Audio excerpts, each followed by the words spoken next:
work on our ninja skills with August. So it's my pleasure to introduce August Brunsman. He's been with the SSA literally since the beginning. I guess you were one of the students who co-founded it in 2000. Was a board member until 2001 when they realized he'd be an even better executive director. So he's been actually, I guess, the only executive director SSA has ever had, and the only paid one since 2004. Basically, August will get any internet meme that you reference, so I recommend that you try that.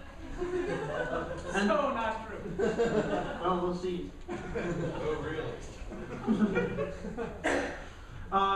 And actually, as a member of the board myself now, technically that makes me August boss.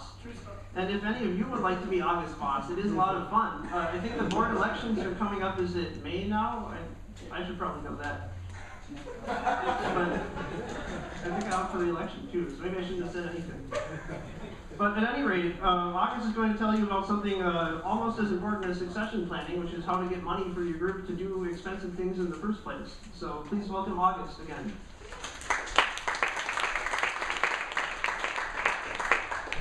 Thank you, Joe. Can everybody hear me okay? Or, yeah? All right. Okay. So I'm going to talk about fundraising. I'm actually not going to talk about how to be a ninja per se. I cannot give you real ultimate power. However, if you are interested in, which Roy got, thank you, Roy. Okay. So if you are interested in working in the nonprofit sector as your career, if you are able to fundraise for your organization, you're going to be able to find a job. It's just as simple as that. Like, you can have all the web skills and Photoshop skills and community organizing skills you want. Will you get a job? I don't know, maybe. If you are able to fundraise, you will be able to get a job. So I offer you that as a reason why you might want to pay attention and hopefully get something out of this talk, if nothing else. And in addition, obviously, you get to do more awesome stuff with your group. So we'll talk about all of that. I do want to direct you to the handout because it's important. There are two of them. There's this one on page 21, which has the only cartoon in the proceedings that does not contain a baby. I checked. And it has some other important information too, not so much about the cartoon. And then there's more stuff I came up with later on after Liz printed the packets. And I think Liz handed that out. This is a much more boring black and white sheet. But if anybody not have that, Liz can hook you up. If you don't, just raise your hand. So fundraising can be a very, very scary thing. It feels really weird to ask people for money. Whenever you're taking on a scary task, I think it is helpful to have a little song that you can sing to help that go better for you. However, as Liz and a few other unfortunate souls in this audience know, I cannot sing. Not even like remotely convincingly imitate singing. So rather than like try to sing, I just decided we can just have a refrain. And if somebody more talented than me wants to like come up with words that rhyme and maybe a tune and other things that will be completely lost on me later for it, that's great. But the ideas are here and they're at the bottom of your handout. And we'll be coming back to our refrain. So, number one, if your group exists, it's worth funding. Number two, funding is about partnering and you need to understand what your partners want. Number three, funding streams are like habits or relationships. This has led me to a lot of contemplation about how much relationships are habits, but we can talk about that afterwards. And number four, diversity rules. So, in addition to having a song to carry in our hearts while we face this daunting task, I have found that there's almost no complex task which cannot be made less scary through the use of a matrix. So I've also created the Campus Fundraising Matrix, which we'll find in color in the handout in the program. And let me take a moment to explain sort of what's going on in this weird little graph that I've created. So on the x-axis at the bottom there, I have something that I'm calling startup cost. This is not really like, oh, you will need to pay $500,000 to buy a copy of Razor's Edge for your organization or something like that. This is simply how much time it's going to take you to fill out the paperwork, meet with people. Maybe there could be some little tiny things you might need to do, like like travel somewhere that are going to cost you a little bit of money. But I'm sort of trying to put that in the x-axis. And then on the y-axis, I have return on investment after you've paid the startup costs. And it's a little bit tricky to figure out, well, what's a startup cost and what's not, but we're just going to ignore that for now. We're going to imagine that all of these things just have one-time startup costs. And then so like after you've paid the startup cost, after you've filled out the forms and convinced your student activities board that you're not going to set the campus on fire, then like how many dollars per minute can you make through filling out a second application, or through calling back that person who gave to you last year and trying to get a donation again from them the second year. So that is what is on the y-axis. And you'll see the little red and green stars on the handout. The closer something is to the green star, the closer it is to an ideal fundraising method. You will notice there's nothing especially close to the green star. And then the closer something is to the red star, you will see sort of less efficient means of fundraising relative to startup costs. So we're trying to get towards the green star and away from the red star. In reality, what we want to do is use pretty much every method there, but it's important to know which methods to try first, because we're talking about habits and sort of how we build on past habits and how that can make the organization better at giving funds. So there are a bunch of little areas in there, and I don't know how obvious. So the most obvious funding source is you, the group leader. How are the pizzas going to get paid for? Oh, you're going to take out $20 and hand it to the pizza guy. And no, you're not getting money back. This is often how a lot of groups start off with their funding. It's how the one that I was involved in got started. And then there's a bunch of other things here. Are there any of them that are not clear at all in the thing? Anybody want to ask what one of them is, or they all make sense? We can move on. What's the difference between member fees and participants? Right. Okay. What is the difference between member fees and participants? So a member fee, in my thinking here in this matrix, would be, say, in order to join our group and become a voting member, you need to be a student at Stanford and you need to fork over $5. Whereas a participant would be, let's say you're bringing in, say you're bringing in Austin Dacey and you decide you decide that you want to charge admission. That's sort of what I'm thinking of as a participant. So somebody who's paying specifically to participate in a specific event, as opposed to somebody who's paying to be a voting member of your organization. Any other questions on the matrix? Okay, good.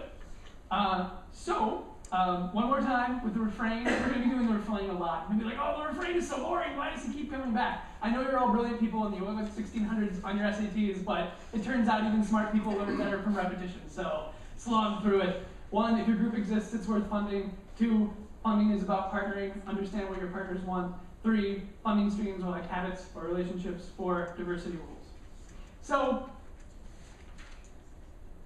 there's this guy, we'll call him Joe, because that seems to be the popular name for a random person today.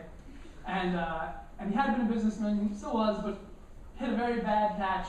Things were going very poorly for him. He was about to have his business fail on him, and he was about to lose his house. And he found religion and said, God, please, I need your help. I'm going to lose everything. I need you to let me win the lotto. It needs to happen. I've been a good person. I've tried so hard. I need to win the lotto. Well, the lotto day comes, and somebody else wins. And Joe is he's getting more late notices, and he's going to be evicted from his house now for sure, and his business, his lawyers tell him it's going to be in bankruptcy any day now, and it's even possible he might lose his car. It's getting that bad. So the next week comes, and he goes, God, I really, really, really need to win the lotto. It's so important. I've been such a faithful servant, and I will be from here on out. I really need to win the lotto. Well, another week goes by, and Joe doesn't win the lotto. And things are getting even worse. He's running out of food. His wife and his family are starving, so he's praying to God. He's like, God, I don't understand what I've done. I really need a way out. I really need to win the lotto. It's so important.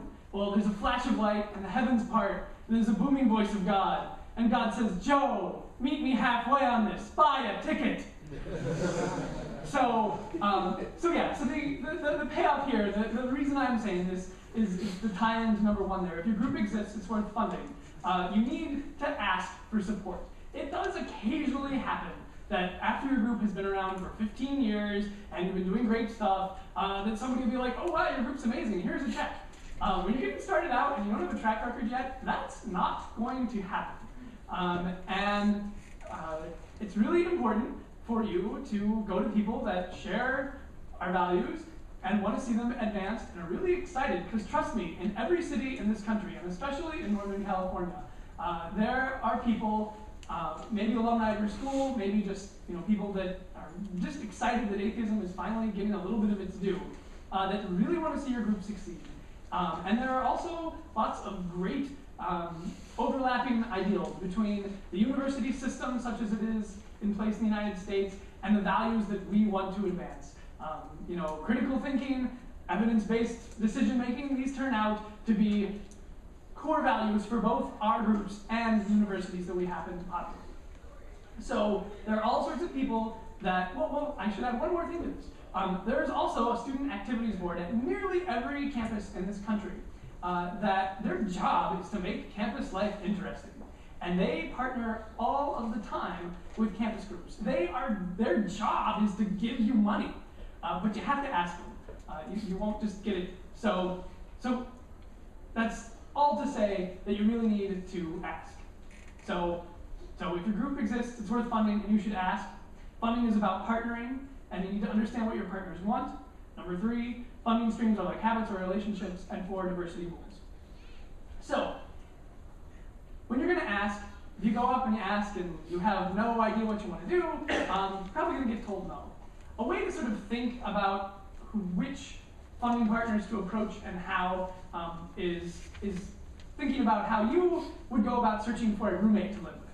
So let's say you need a roommate, your other roommate's moving out, you put an ad on Craigslist, and you get some responses. And the first one comes back, and there's this guy, and he wants to live there, and you're gonna meet, and so he comes over, and he's an hour late, he's completely disheveled, messy, he makes all these jokes about how they're gonna repossess his car, and how he doesn't, he can never hold down a job for more than 2 or 3 weeks.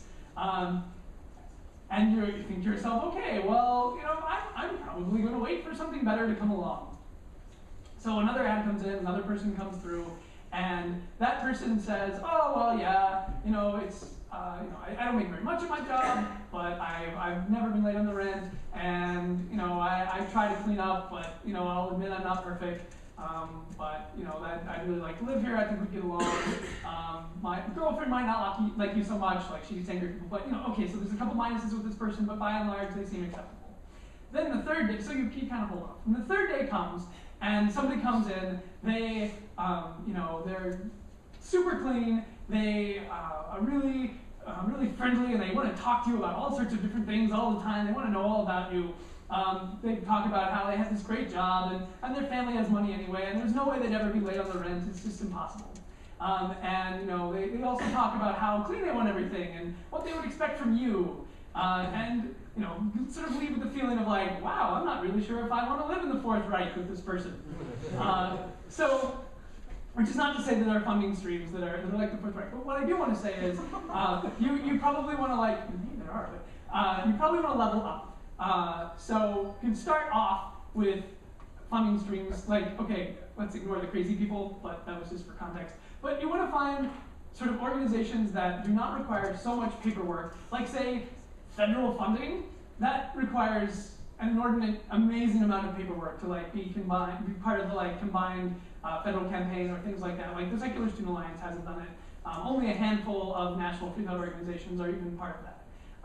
It's just so much oversight and so much work that you're not really there yet. However, there are lots of organizations like your Student Activities Fund, like departments, and like the current and past members of your group who would be only too happy to fund you, and you'll actually be able to talk to them. I do want to mention that there are some really useful tools that you can use to talk specifically to your Student Activities Board and to anybody, really, the departments also. One of them is this amazing article that got published in this journal that is called Interactions for Student Services. And the title of the article is Invisible, Marginalized, and Stigmatized, Understanding and Addressing the Needs of Atheist Students. And I see I'm running short on time, so I will not read you the quote, but there's an awesome quote there if you Google for it, very useful. There's also the American Mosaic Study, which found out that Americans are less comfortable with atheists than they are with Muslims, to sort of a really disturbing degree and gap. There's all these great Gallup polls, and there are still, I think, 6 states in the union that don't have that don't allow non-theists to hold public office. 7, okay. But 7, but South Carolina has been overturned by its own Supreme Court, so 6 or 7. Yeah. So anyway, you are a minority. You represent a minority on your campus. Yeah, okay, maybe you're all white guys. But which references Liz's talk earlier, if you weren't here. I realize you're not all white guys. I'm even happy you're not all white guys. That said, you do represent a minority. Universities love diversity. Tell them that you do that. Tell them about this article by Goodman and Mueller that I've cited, and that will definitely help you catch their ear.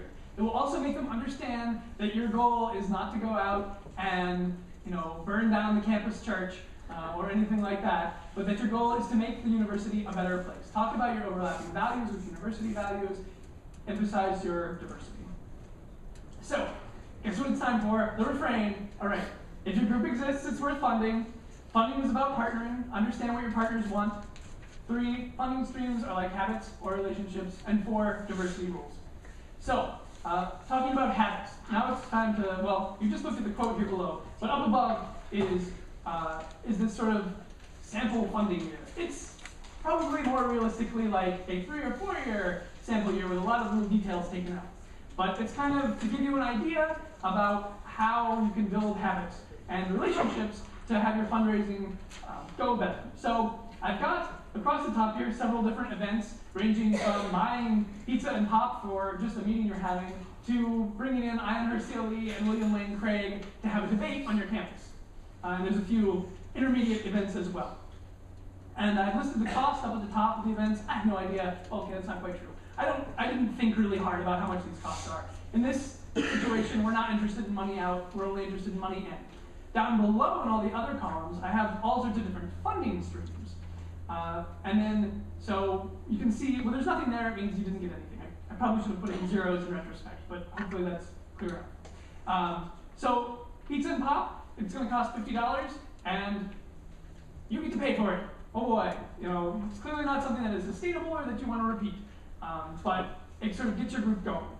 Then, maybe, a couple weeks down the road, you decide, oh, well, we've heard of this friendly atheist guy, him at Meta, apparently he sold his soul on eBay, what's that about? He sounds like a fun speaker, let's bring him in. So you contact Liz, because he's on the SSA Speakers Bureau, and Liz says, oh yeah, we can help you out with that, we can even give you $200 to help get him there. His travel expenses are probably going to be a little bit more, and Liz will work it all out, and you'll know it's going to in total cost you $500, but SSA is going to cover $200, you only need $300 more, and then you figure, so we can just go down the column. Like you decide, okay, fine, this is exciting, I'll throw in another $50. You strong arm another leader in your group to hand over 25. Probably don't want to strong arm them, actually, I'm teasing, but in fact, you say, hey, Emmett's coming, do you think you could pitch in something? I'm giving $50, and whatever your secretary is like, oh, sure. Then you go to your membership and you say, hey, what do you think about having student membership fees? And they say, all right, we'll do that. And so you manage to get $50 out of them. You decide that you're going to sell some cupcakes on the Oval, and you spend 20 hours organizing this thing and baking stuff, but then when you end up selling your cupcakes, minus the supplies you had to buy, you earn a whopping $10. So it's not much, you're still net positive though, it's in here. So off-campus groups, you go to the local humans group and you say, hey, can we have a little money to bring in him in? Sure, they give you $65, all right. And then you go to the student activities fund and they give you $100. So that happens and you get that funded. And then you can go on with the rest of them. I have to wrap up. So basically you will see that there is this trend of as you use a source more and more, by and large, with the exception of, say, yourself, you will be able to get more and more funding because you will build trust with them and you will show them that you have a track record. And so like one thing I want to point out is like in the swag sale, in the Hemet Meta column I have only $10. In the New Orleans service trip, you're like, oh, maybe food is not the best thing to sell. Let's go to the Richard Dawkins Foundation and buy some cheap Richard Dawkins swag from them and then resell it. And oh wow, we made $150 in that, and we get to keep the leftover inventory rather than like getting fat off of the leftover inventory. And so you can sort of see how this pattern continues. So really quickly, the refrain: if your group exists, it's worth funding. Funding is about partnering. Understand what your partners want. Funding streams are like habits for relationships. Diversity rules. Last thing on diversity, just understand and start working on new funding streams as soon as you've got another funding stream nailed down. And pay attention to and remember all the things that Liz said about cross-training. That's extremely important with funding streams. You may end up having one person in your group that is the development director or the fundraising director. As far as I know, and Liz can correct me, I don't think any of them, well, I think like a handful of our groups actually have a development officer. In reality, you could probably have like 4 or 5 development officers. You could have one person who understands how to work with the activities fund, another person who's got an in with a couple of departments, another person who has set up an alumni giving program. And Liz and I, by the way, are both extremely happy to help you with all of these things. So these are skills that could get spread out amongst your whole group, and I strongly recommend that. I strongly cross-training, not just on development in general, but on each specific funding stream, because diversity is so incredibly important to having a stable organization. Because if your paperwork doesn't get filed with the Student Activities Fund and that was your only stream, you're obviously in a big, you're in a pickle for that year. And you're going to need to figure something else out. But if you already have, say, an alumni giving program, and you've already got a good relationship with your local off-campus group, then you're going to be able to muddle through that year, even if it's not going to be great. So, so that's what I have for you. Does anybody have any questions? Yeah. Well, the number one money source for most students is their parents. And I wonder if you have any experience with just the students tapping their parents and asking them to contact their friends and see if you can get your uncle or your parents' friends to donate $50 or $100 a year. Any experience with that sort of effort? I'm not aware of any. I think that, and I'm curious if anybody is. By the way, I realized when I was preparing for this talk that it might be nice to have some data about what our groups are actually doing as far as fundraising. We don't actually have anything more than anecdotes. So we've got a survey now. So go fill out my survey. We will email you. I mean, Liz has already emailed you about it. It's been out this week. If you haven't gotten it, let me know and I'll send it to you. Yeah, so it should only take you a few minutes. So I'm curious about what you do. But I want to bring up 2 things. One is there's no such thing as like a bad funding stream. So go ahead and try it. That could absolutely work. I think that's a really interesting idea. It could be related to some sort of maybe alumni or off-campus membership sort of system that you have. Some group that your parents' friend belongs to who might donate. Right, absolutely. One thing I do want to point out, that this is a great question to point out with, is that asking for money for your group is not like begging your parents for beer money. It just isn't. Your parents do not want you to get liver cancer.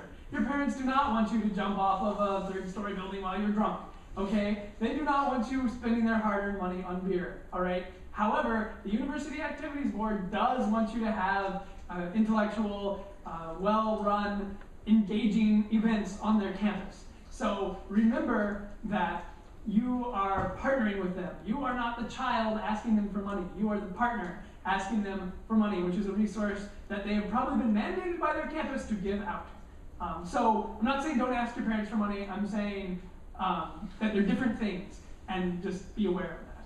You were first. So I want to interject anecdotes really quickly. So as background, over the summer I was interning with a nonprofit company.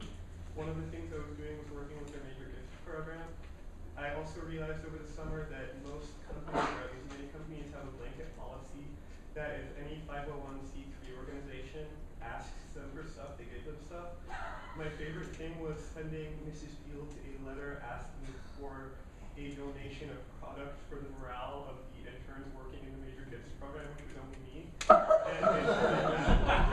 And it coming back with $100 worth of cookies. Bravo. Most places will give you money if you ask if you can claim 501 status from the university. And the other thing I was doing, I was trying to develop some numerical stuff about like what to ask donors for, and this was for major donors for a nonprofit that isn't ATM related. This was obviously somewhat different, but the one thing I realized was that they had previously been drastically undervaluing past funding sources. Most funding sources really do want to be reoccurring. If they've given to you once, they will probably give to you again in the future, and they will probably give more than you're expecting. That's probably a friend would ask you if absolutely. Yeah, fundraising streams are like habits.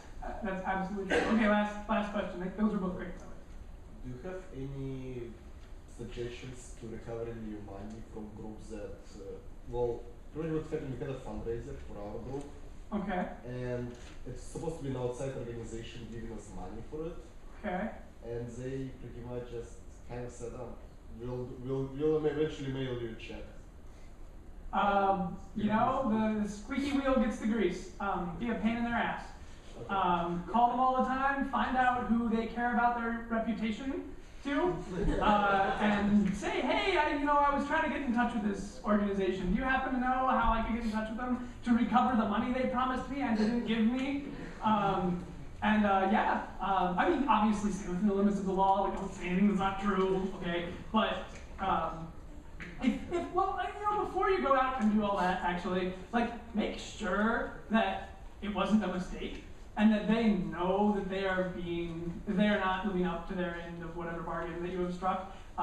Because very frequently, things like this are just like, Sally talked with you on the phone, and then when Rick, who actually signs the checks, was in the office next, Sally happened to be on sick leave, and it's not that Sally or Rick don't want you to get funding, it's that, and then, they come back or whatever, but then, like, Sally forgot, and Rick never knew. So, start off by being a pain internally, and then start being a pain externally, I guess. I mean, if it's not that much money, then, like, probably not worth your time, but. $200. Well, that's another thing. Well, see, yeah, I don't know. Is it worth your time for $200? Okay, if you say it is. But, like, I guess I would think that it's probably not. I think most of the time, if you have a deadbeat donor, like, just move on. Like, don't waste your time, like, fostering a bad relationship. They've already told you with their actions that they're an unreliable partner. Like, why do you want to put more effort into that? Find somebody else. I mean, it's worth a couple phone calls, but I would really focus on moving on. I am absolutely out of time. I would love to chat with you all day, but there are other people that have much more important, useful things to say. So I thank you for your time, and I'm looking forward to the next speaker.